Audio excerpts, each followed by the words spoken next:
Welcome back, everybody. I hope you all enjoyed the tech sessions.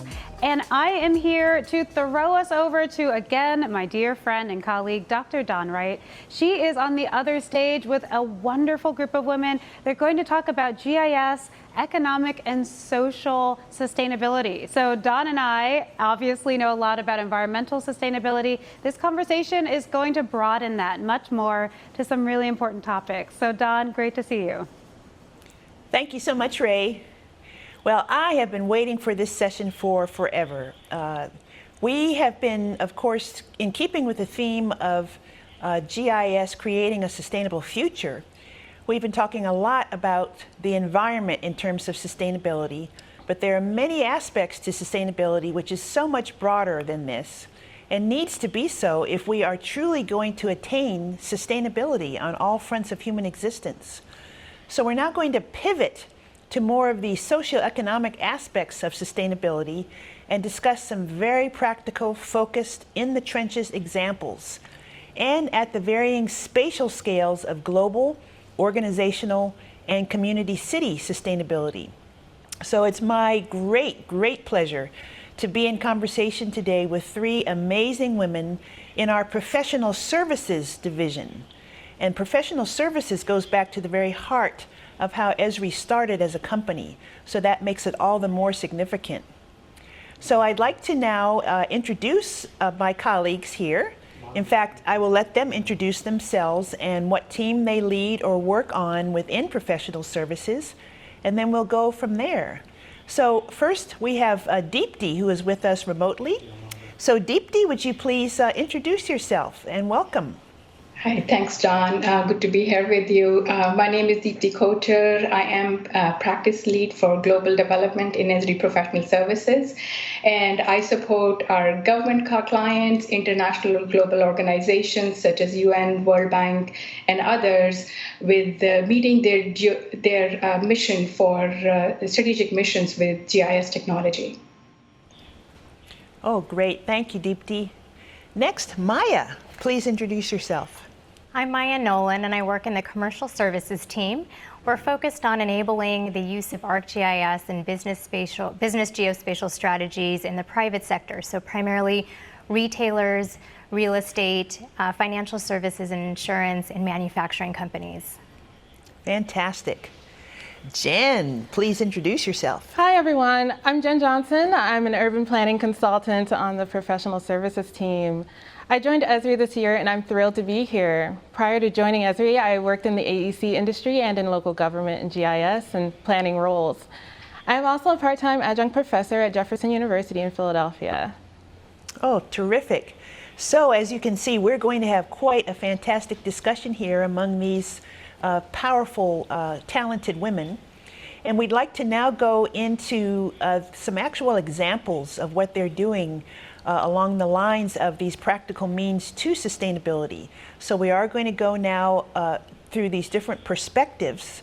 So let's first start with the global perspective, and then we'll do the organizational and then the community city. So for global, I'd like to have Deepti now share your perspective on sustainability.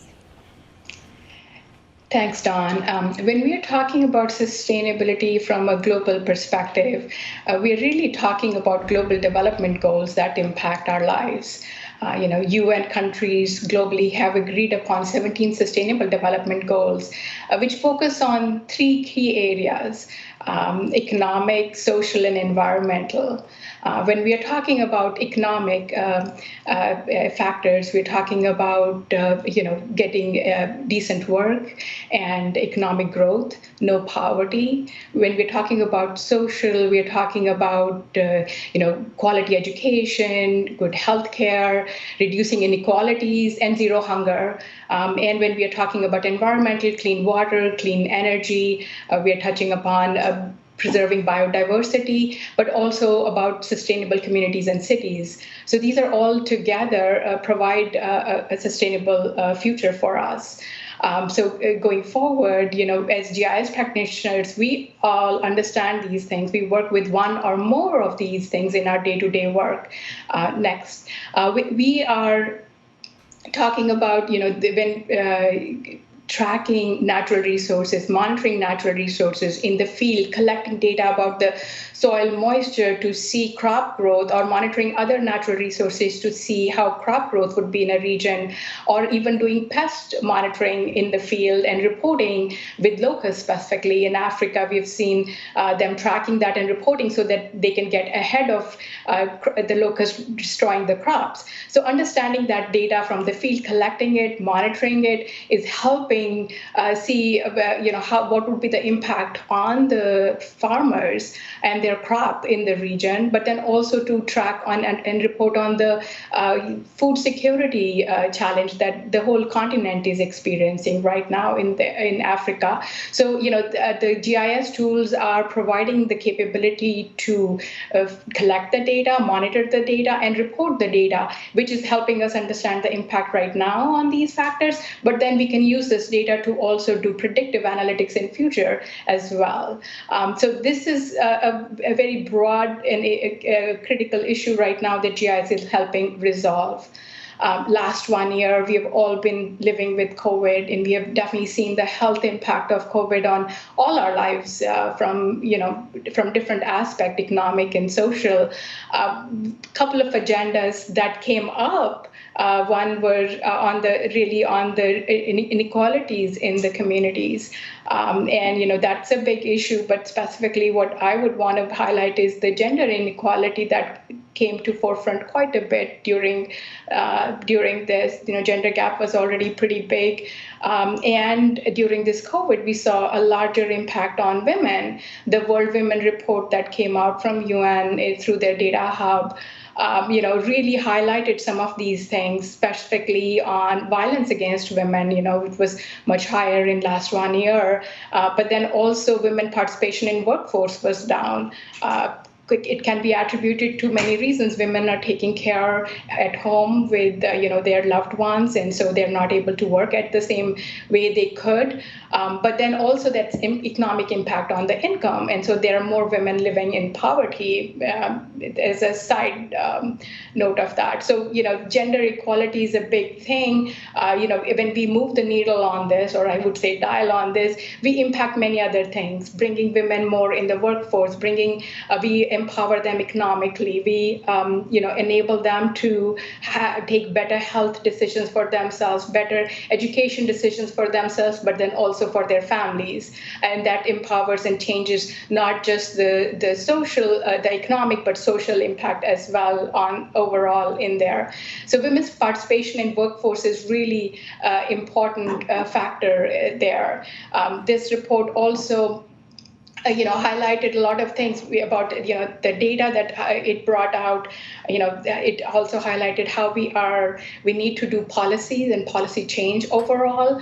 Understanding this data, but policy alone we know is not going to impact change. We have to have involvement from the community about this, and that means we have to have awareness and education. So we need the data to make the decision and the policies, but then we need to see what are the correlations between these factors and what are the areas or geographies that really need these changes to happen. And so we can also engage the community through storytelling, through dashboards, and involve women in many aspects of these decision makings, because moving women forward, it impacts the economic factors, the social factors, but they also impact the environmental factors as we empower them. So really bringing it all together. That was fabulous, Deepti. That was great. So many rich examples, such a broad gamut of criticalities for the planet, and certainly for us on this panel in terms of the gender equality issues, women in the workforce. That is right to the heart of really what sustains all of us. So thank you for those global examples. I'd like to turn now to the organizational perspective and have Maya talk to us about that. Yeah, I'd be happy to. I think really there's a few themes that I want to share. The first one being that brand and reputation of an organization or company really matter. An organization's success is not just based on its financial performance, it's really about the impact that these organizations are having.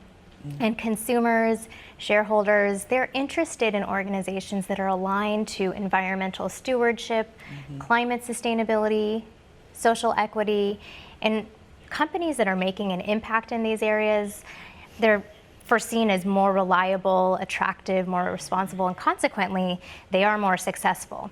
So an organization's success really is both its financial performance intertwined with its brand and reputation.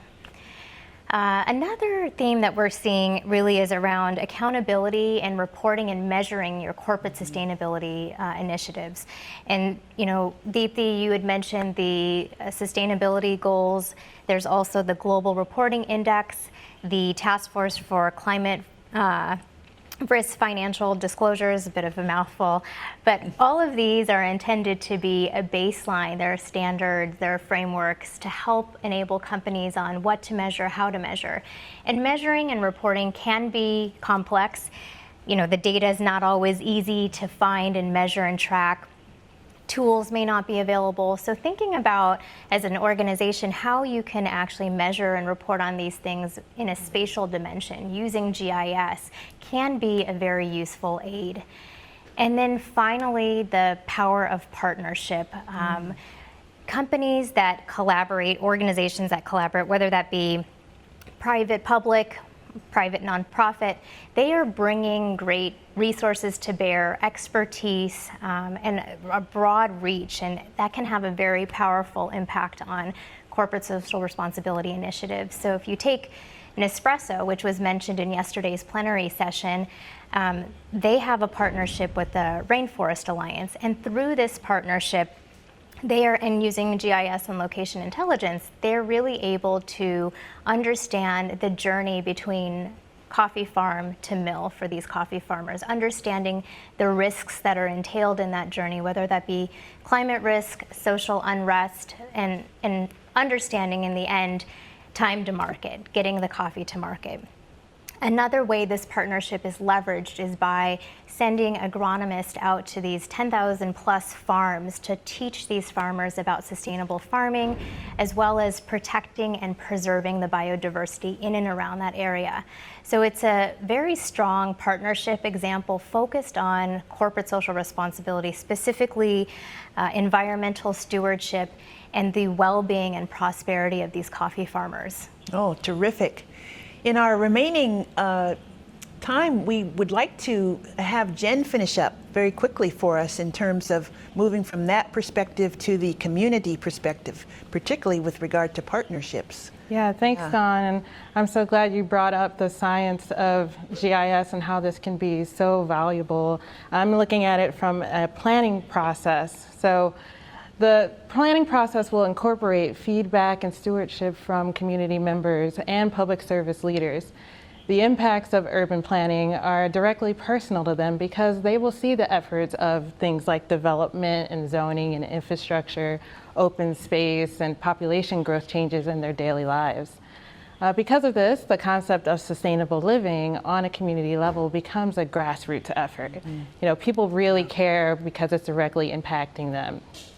So sustainable development with economic, social, and environmental priorities make this a holistic, healthy, and productive life for people.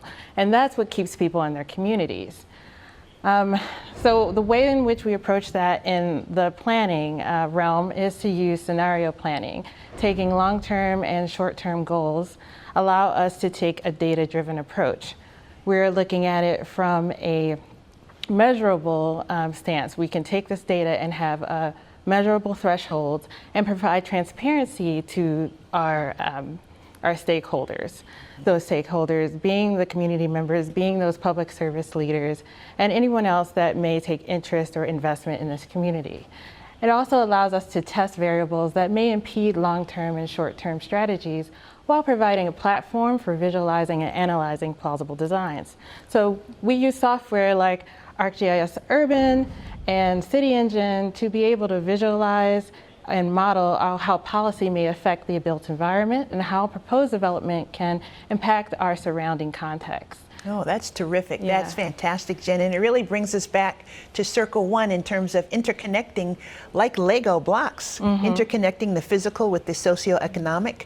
and it's really a wonderful way to think about how we can all be connected to sustainability, how we can all contribute to it. So thank you so much, ladies. This was a fantastic discussion, and I hope that our audience really enjoyed it. I know I did.